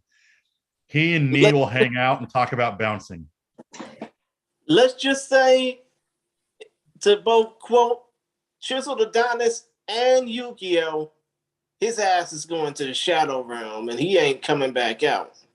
You can go ahead and write his name down in the death note for his failures of being a decent fighter and a decent professional have been absolutely, and I'm not going to go full Matt Hardy on this one, but they've been absolutely, positively, 100% deleted. Let's just go ahead and say that now. Tony Zenki will never be in a professional fight setting ever again. He'll go hang out with the guy that fought Tenshin last minute in an MMA fight. Oh, you mean the dude from Hawaii? I'll say this, CJ. From Colorado, but yeah, who cares? See, do you look forward to Yushi's next fight, whether it be against Kuramoto or against whoever the fuck? Just depends who they match him up with. I mean, if it's Kuramoto, of course I'm interested. That's gonna be nuts. But like, sorry, go ahead. He's become like a meme. He's like a walking meme almost. So yeah, I'm interested to see what they do with him. Also, here's the other thing as well. I don't know if he does this for his MMA fights, but I follow Yushi on Instagram. You know, he paints his nails. No, he seems borderline like a lady. He gets like tans, does all that stuff. I was gonna. I mean, is he possibly LGBT? No. Japanese and Korean dudes do that stuff all the time. Okay. That's interesting. I didn't know that. Well, I mean, like, it's. I've never seen. I don't know if there's ever been a male fighter who I know who paints his nails. As far as I know, he's an interesting personality. I don't know what to make of him. Like, he's got salons. That's what he owns, like salons and stuff or something. I thought he was a model or a host or something, wasn't he? He's definitely a model. He's definitely like influencer rich. I have no like okay. It's so like can he ever do you think he ever could be a serious MMA fighter? No. Well, that's that. Well, that's that. Yeah, okay. So yeah, hopefully He's clearly what, like a semi-skilled kickboxer who's in good shape. So yeah, hopefully the Yushi Kuramoto fight happens because that would be the way to tell if Kuramoto can't get a win against Yushi. No. Eek, I don't know. See, maybe New Year's. We'll get that for New Year's. I know, Chris, that you didn't watch the show. Come to think of it, Daniel Dizabeki says he paints his nails like Cyborg Evangelista Cyborg Santos in this case. That's who I was thinking of. I was like, there was another MMA fighter who I know who did that, and it was Evangelista. And by the way, when it came down to that boxer I was mentioning earlier that also did K1 and MMA on the side, I think I was mentioning Kazuhisa Watanabe. Oh, yeah. Oh, he's a Japanese dude. I thought you were talking about like a foreign fighter. Chris Lieben also painted his fingernails, and so did Chuck Liddell, didn't he? Oh, yeah, Chuck Liddell. Yeah. CJ, out of the 4 MMA fights and 1 tag team grappling match, what was your favorite out of all this entire show? Grappling match. Same.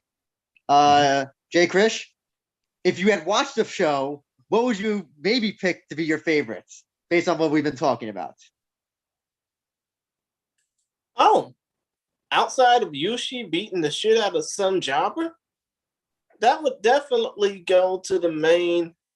Well, it would have to go to the main event between Kleber Koike Herbst against Kyohei Hagiwara, but that's only because that was the only other finish on the night.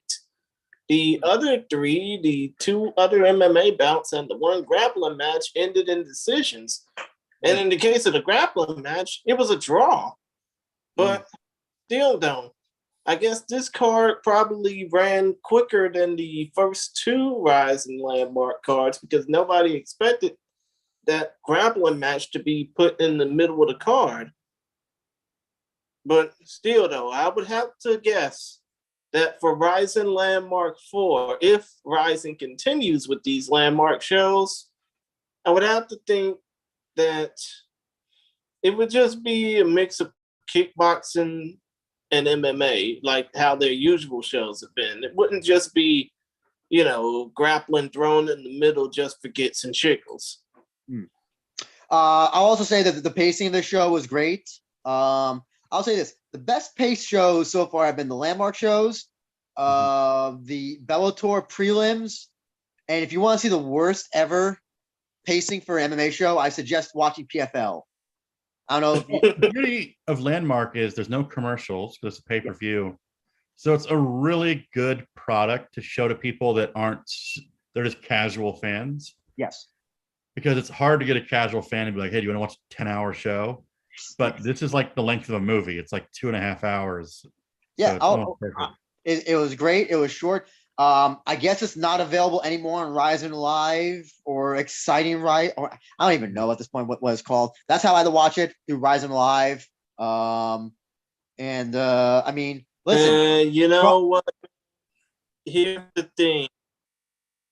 here's the thing. What Yep. I really did not get about this show was that nobody on this side of the Pacific cared.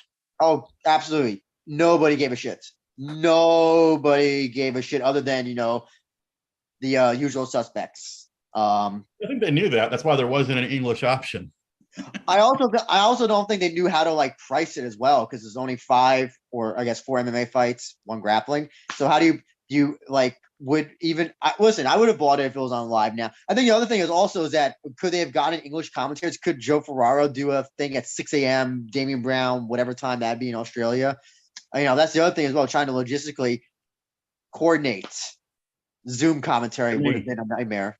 Just get me and Kristen on the We'll do it. Hey, it would work. I mean, shit. I want to try and do more Twitch commentary, but Andrew wouldn't let me. Well, we didn't have to because they wound up getting people to do the commentary anyway, so it worked out that way. I mean, it would be cool for us to continue to do like some. I mean, because I've been looking at all these notifications about UFC shows on like Bleacher. I mean, on like the Bloody Elbow YouTube channel, they're doing like radio style UFC commentary. Maybe you, CJ, and I, if there is no English commentary option for any of these future Rizin shows, unless it's a numbered show, maybe we should do our own little version of radio style commentary. I don't think it's commentary. It's more like a watch along. I think it's a fight companion kind of thing. Yeah. What was it? Jamie used to do that a lot, I think, right? No, not Jamie. Who am I thinking? Oh, Evil Eddie. Evil Eddie does that a lot. So hey, no, that's something to think about. That'd be cool. But I also know, CJ, if it's a show in Tokyo, you're more likely going to be at the show. Probably would be suck if you'd be sitting next to some fan and you're just like commentating in English or whatever, like next to him, and he's like, "Why the fuck is this white boy? Who the fuck is this white boy talking to?" If it's one of the faraway shows, though, I mean, I don't really travel outside of Tokyo for these things because listen, if there's anything, the Okinawa show is gonna be great. They only send the filth to Osaka. They keep the good stuff for us. Listen, the first Okinawa card was great. I have no doubt the second Okinawa card is going to be fucking fantastic. The Okinawa card is awesome, but they seem to always send a bunch of shit down to Osaka. I'm from whatever. Yeah, Osaka is not one of their things. That's smoking. You guys like Saito? Because we're going to take all the Osaka fighters and put them on the Tokyo card, but we'll give you Saito. Or if you're in Nagoya, if you're in the Aichi area, they tend to put those cards together pretty well. But like the Kobe show and the Osaka shows are like, I don't know, the Kansai shows are really like whatever at this point. Yeah. Quickly, CJ, you were at Deep Jewels 37. Tell us your thoughts. It was awesome. It was great. Perfect pacing. You speak about pacing. Deep's got it down. I mean, fight, they go out, they make a couple comments, bam, next fighter's coming out. They do it right. There's like a 10-minute intermission. All the fights are great. Even the fight with the 44 kilo girls was fun. All I know is the first fighter's name was Mana because her name was Maji. I don't even remember her opponent's name. It was an amateur fight. Yeah, the opening fight. But the actual, like, outside of the opening fight, they were all great. They had, Momoko is there, the former hostess that got like assaulted by a guy at a convenience store and beat the shit out of him. She was there. It was great. Mika Nagano won, 38 years old, hadn't fought in 2 years. That was great. King Reina did King Reina shit, which means she barely tried and lost. Again, her and Higashi have fought 2 or 3 times by this point? Twice to the same results. Okay, so we can expect them to fight again. I will basically say this. King Reina says she wants to fight Chris Cyborg. I mean, I've not watched the Deep Jewel show, obviously, but if she were to ever fight Chris Cyborg off the performances she's been having lately, she would get mauled in 90 seconds. It would be like that one Nicolas Cage movie. What was it, like 8 millimeter? A snuff film. But that was great. But it's hard to deny It was weird because the Deep Jewels flyweight tournament fell apart almost immediately, and they really should have had a reserve bout, and they didn't have a reserve bout. That's What probably didn't. happened They usually was, do. They usually do what? have. They've had in the past reserve bouts, right? For Yeah, their tournaments. I don't know what happened, but they didn't have a reserve bout, and so then when Kuriyama missed weight, all of a sudden there was a weird tournament situation where Rin Nakai had to fight a semifinal match, and Shizuka Sugiyama didn't. But Rin Nakai said afterwards that it actually worked to her advantage because she's a notoriously slow starter. So it was like she got the warm up done with Tia, and then she was ready to go against Sugiyama. And Rin Nakai's a monster. When she walks to the cage, she looks like a tank. And when she gets to the ground, her legs and arms are like so stubby that I think it actually like benefits her grappling style. And she goes for arm bars almost immediately, and it was great. She absolutely dominated in the tournament, and it's great to see her back in action. But the most impressive performance to me was Saudi Oshima coming off of that Rust loss to Hime, showed the Brazilian Jiu-Jitsu girl, Moedi Suda, that, hey, I've been doing judo for 23 years. You're not going to out-grapple me. And just pretty much big sistered her and submitted her with the Kimura. It was awesome. And then there's kind of the bombshell that she might not be able to keep fighting anymore. So wait and see how that develops. Here's the thing I've noticed about the referees. If you get into a submission in Deep Jewels, if you don't like escape or something and you don't tap, do the referees just stop the fights? It depends. So, because I don't think I saw Suda or Sugiyama tap. I looked like the referee just stopped. What happens a lot in Deep Jewels is if you get like in an arm bar and it gets hyperextended and looks like your arm's about to break, the ref will stop it. Oh, come on. They don't really have a doctor. This isn't like the UFC. If you break your arm, it's going to be a problem. So I don't agree with it, but normally what happens is if the ref sees your limb's about to break, they stop it. And some of these goals are flexible, though. Some of these goals are really flexible. That is true, but I have a feeling, I don't know about Moedi Suda, but I know that Sugiyama would have complained if she thought it wasn't a good stoppage. Because I'm just remembering the first fight that Sugiyama had in the tournament where she got in that arm bar. That is not the same. Yeah, that is not the same. Having Nirvana put you in an arm bar is not the same as having Rin Nakai put you in an arm bar. Yeah. Also, if somebody broke an arm, like a disgusting arm break, there's a Deep Jewels fans are like women, kids, like families. I don't think they want to see that. So I think they try to stop. That's why they usually stop the cuts early and stuff too. Oh, bullshit. I call it bullshit. No, I agree. But I don't think Moedi Suda was going anywhere. And I don't think Sugiyama, I think they were in trouble and it would have been broken. Yeah. You're probably right. You're probably right. But no, I agree with you. They should let them tap, but I also don't think the minor promotion is like willing to they don't want to like pay medical bills for snapped arms. Fair enough. And I didn't see, I don't know if you saw Impact the day before or the same day or whatever it was. In the afternoon, yeah. Okay, yeah, I don't know anything about that. So whatever. I'll see it on YouTube when they upload. Yeah, but you saw the fights. What do you think? Rin Nakai, when she got that fight to the ground, I mean, she was on like side control almost immediately. Listen, no, Rin Nakai is great. I just think that she's she's at a level above all the other Japanese fighters in her division. But the problem is that she's just not at the same level when it comes to fighting people in the United States. And I also know that, yeah, she was at a size disadvantage at bantamweight for her. Yeah. But I think even if at flyweight and if she were in UFC flyweight, she would still be at who's at flyweight? Sorry, Shevchenko. Like fuck, Ring Nakai would not survive one round against Shevchenko. I don't think. I really don't. My thing is, I think Bellator is the better fit because their flyweight division is much more like Liz Carmouche isn't a super dynamic finisher. Hey, she finished Kana Watanabe. She broke her orbital, even a broken clock's right once a day or something, whatever the saying is. Like her fight against Shevchenko. Okay, you talked about worse. You said Carla Esparza, Rose Namajunas was the worst title fight of all, one of the worst women's fights of all time. Shevchenko versus Liz Carmouche is clearly the worst women's fight. I didn't see Rose versus Carla, but before that, the Shevchenko Carmouche fight was considered the worst one. Yeah, no, I agree. I know. Listen.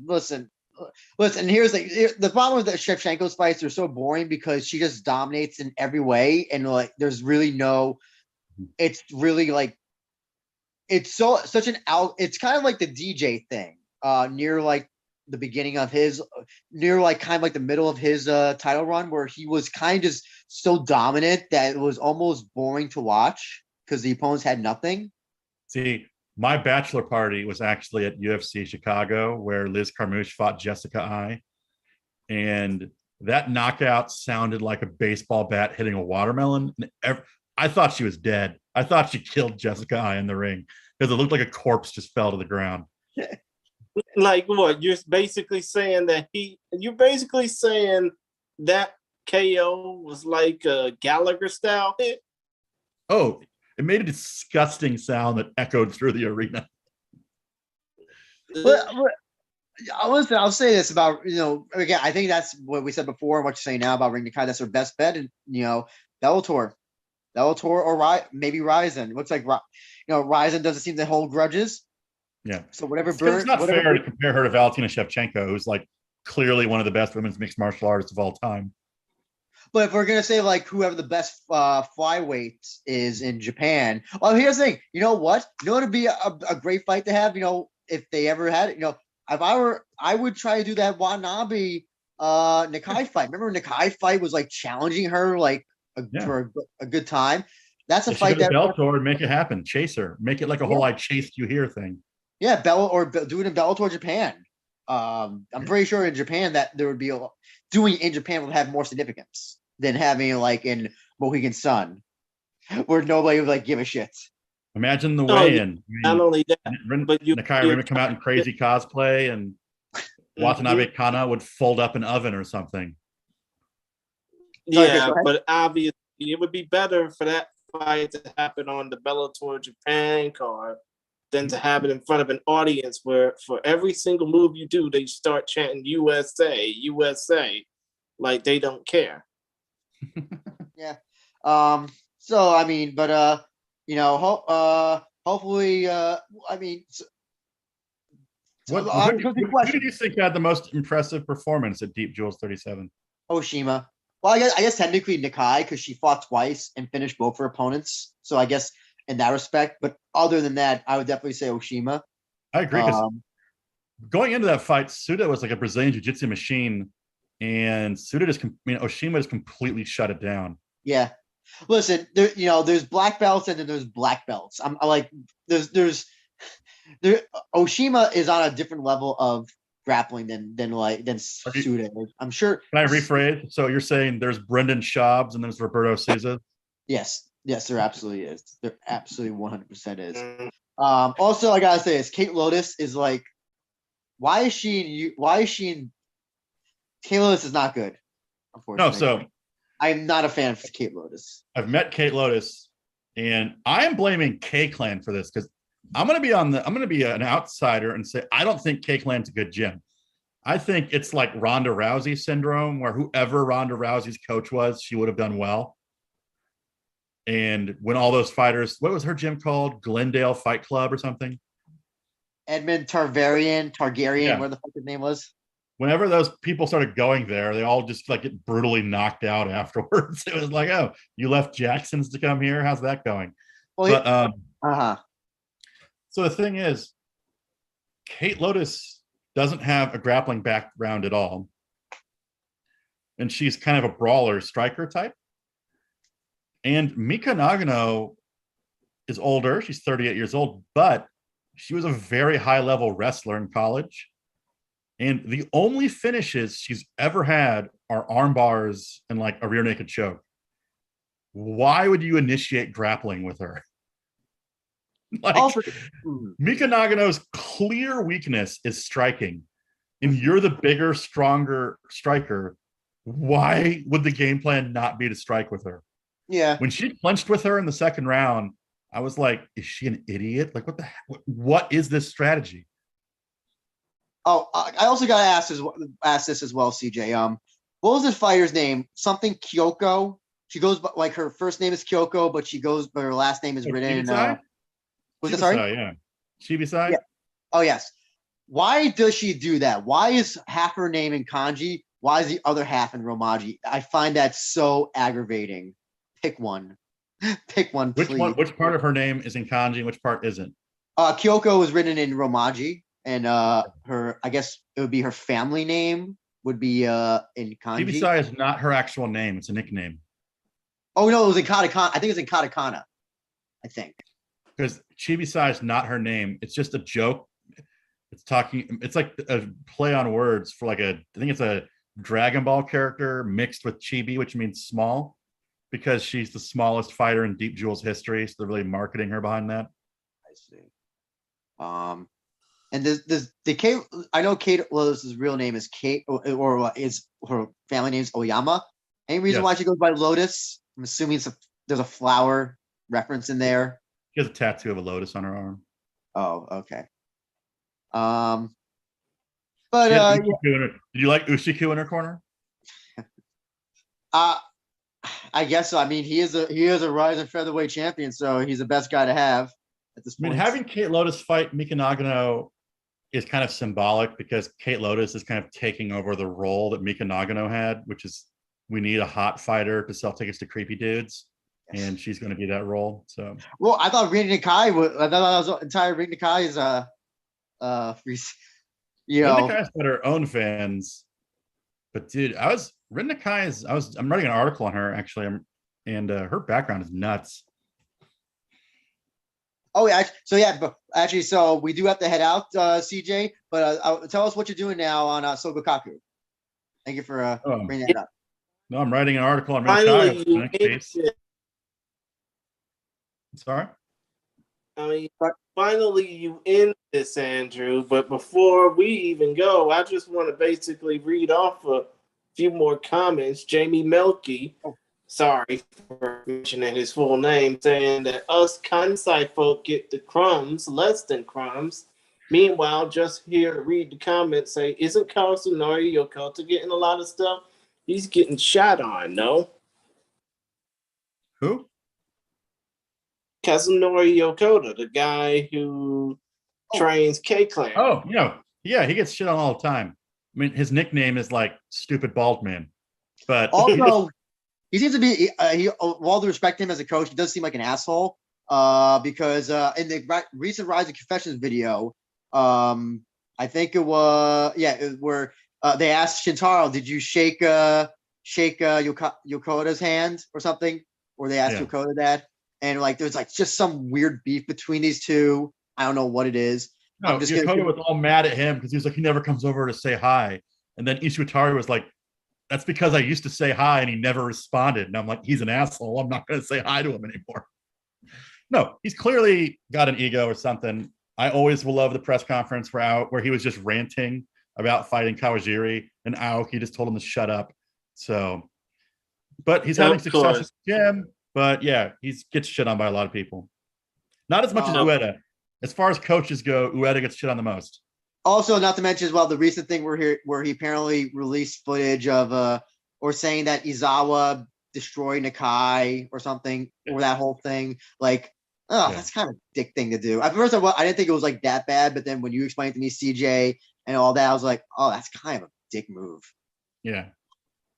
Like, because they invited her to come train there, so she went and trained there. And then afterwards, she was like speaking really nicely about the gym to everyone, telling people to train there.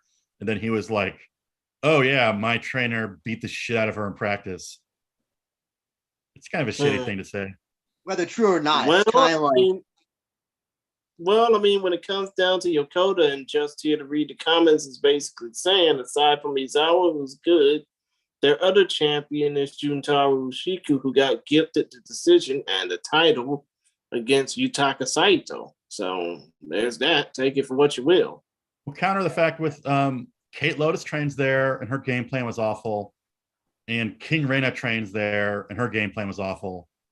So, yeah. They seem to have their favorites. It seems like a gym where, like, if Yokota likes you, you're going to get the full 100% attention from the I think Seika Izawa would do well at any gym. Oh, yeah. Yeah. I don't know about Ushiku. Ushiku is a strange case. Like, he's like a champion. Like he won his last fight by throwing 2 strikes. But really? He won. He won. So, and he's a two promotion champion. It's true. He's a nice guy. I feel bad being a dick, but whatever. But yeah. Any other comments? Nah, let's go ahead and close this out because, of course, we've been on here talking for about 2 hours. So let's go ahead and call it in. CJ, you got some work on sogu-kaku.com, and people can follow you on Twitter at CJ_sogukaku, correct? Correct as always. You still have a good memory. You have a YouTube channel. Plug your YouTube channel. It's nothing like this channel. Every once in a while, we'll upload like an interview and then maybe like a Deep Jewels recap. I think we're going to schedule another one. Andrew and Anouk and I will be on it again. Got to get Christian on there for some card, and we'll break that down as well. Get him for Pancreas. Get him for a Pancreas show. Get him for Pancreas? Yeah, we'll do Pancreas. Or Deep, whichever one he's more interested in. I would not mind either, to be honest. And Andrew, when it comes down to you, speaking of new shows, you were on the recent Bellator review for Random Acoustic Thoughts, which is Teep to the Junks YouTube channel, right? Yeah, I had nothing to say about the Para show because I did not give a shit about that show. So I was just basically asking more questions rather than like, oh yeah, I thought Bader Congo was great, which nobody ever said. I was just there asking questions. I was just there mainly to talk about to comment on the London card, which I think is going to be great tomorrow. Actually, really looking forward to that. Yeah, of course. Tomorrow, as we're sitting here at 8:26 a.m. Eastern Time, 7:26 a.m. Central, where we're sitting here watching this and doing all this. But still, the people can follow you on Twitter at abenja1, ABENJA1 on Twitter, correct? Yep, that's correct. And also, you can read my stuff for MMA Sucker very irregularly when I had the time to do it. And also when Rizin doesn't do a show on a Thursday morning my time, I'm usually doing results or previews. So national holiday for us. Oh yeah, happy Golden Week. Happy belated Golden Week, by the way, CJ. Thank you. It was very golden. Sorry, Chris, go ahead. Well, I mean, y'all can go ahead and continue. I'm just here to take this whole thing. I was just gonna say, did you get hammered? But I forgot that's not Golden Week. That's Bonin Kai near the end of the year. Oh yeah. So Bonin Kai is just like a word for like an end of the year party. But I did get drunk. Yes, I did have a drinking night. So okay, good. Happy you had that. Jay Chris, tell us about what you're doing, and also for Focus Fights, you got a great interview coming up, right? Well, yes, I do. As a matter of fact, I don't know if it's going to be later today or possibly tomorrow, but I got an interview with former UFC and ACB fighter Luis Besoro Dutra Jr. He is going to talk about the same thing that Andrew Tennyson has talked about, and that's his aspirations for wanting to fight in the Rizin Fighting Federation, and obviously what influences him to fight for Rizin. I will hope to get that interview done for a future edition of Focus Fights Audio, which, oh, by the way, is now available on almost every major podcast platform there is in these United States and in Canada. And that now finally includes iHeartRadio and TuneIn. Hopefully, we'll get things done with Odyssey, AUDACY, within the next month or so. But still, though, while I'm basically doing everything I can to get my foot in the door, Andrew, you're kind of slacking on this whole podcasting thing. You should really take advantage of this. Well, here's the thing. Here's what I'm going to be buying a new audio device sometime this week when I also buy a converter for my PS2 to stream video games. So, yeah, we will be back on Spotify and SoundCloud very, very shortly. And Google Podcast and all that. Yes. But still, though, if you need any help trying to get on these other platforms just to get our names out there, combined, let me know. I know the way to hook you up. Well, we already have a Spotify account. We already have a Spotify. We are Rizin podcast. I'm just saying that. And obviously, the fans can follow us on Twitter at Gary92, at ABenjamin, or at We Are Rizin Pod. That's WeAreRizinPod, all in one word. And just read the comments and saying, hopefully, Besoro fights Hiroyuki Tetsuka. Tetsuka probably wants revenge. Sorry, what was the comment? I didn't hear you. Basically, just hear to read the comments, basically saying, I'm hoping that Luis Besoro fights Hiroyuki Tetsuka again. Tetsuka probably wants revenge. Oh, okay. Oh, yeah. Listen, who doesn't love? We love our revenge matches. I just learned. CJ told me today that that they don't say rematch; they just say revenge match in Japanese. I like that. I like calling it a revenge match. That sounds so much cooler. Yeah, of course. Are they even in the same promotion anymore? I don't even think so. Yeah, I think Tetsuka's in one championship. I mean, I won't say it. Never mind. Sorry, Chris, go ahead. I won't say the promotion that shall not be named. Oh, yes. Oh. You know what? You do a better job at not saying it than I do. But hey, that's just about it for us for now. We thank y'all for joining us on this very special. Oh, I thought you said Dutra. Never mind. Well, Besoro, but same fighter, that. I mean, obviously, they're both middleweights, and Tetsuka, even though he's a Pancrase veteran, he still fights for that damn one championship. Sorry, had to throw it in there. But still, though, point of the matter is, we hope y'all enjoyed what we had to offer, and we hope that y'all will get the chance to enjoy what we have to offer. Be sure to share this, give it a thumbs up if you haven't.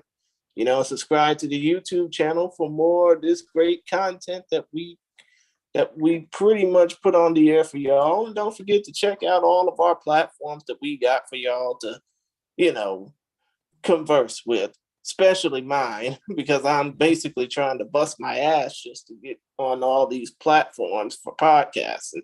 But other than that, we thank y'all for joining us. We thank y'all for being a part of this program, and we hope that hopefully the next time when Rizin does a show, which will be in July, it will be Rizin 36, and it will be at the Okinawa Arena. But hopefully between now, May 12th, and then, which is sometime in July, preferably after the 4th of July weekend for us in the States, we hope to see y'all again, and we hope to do more great content. For we are the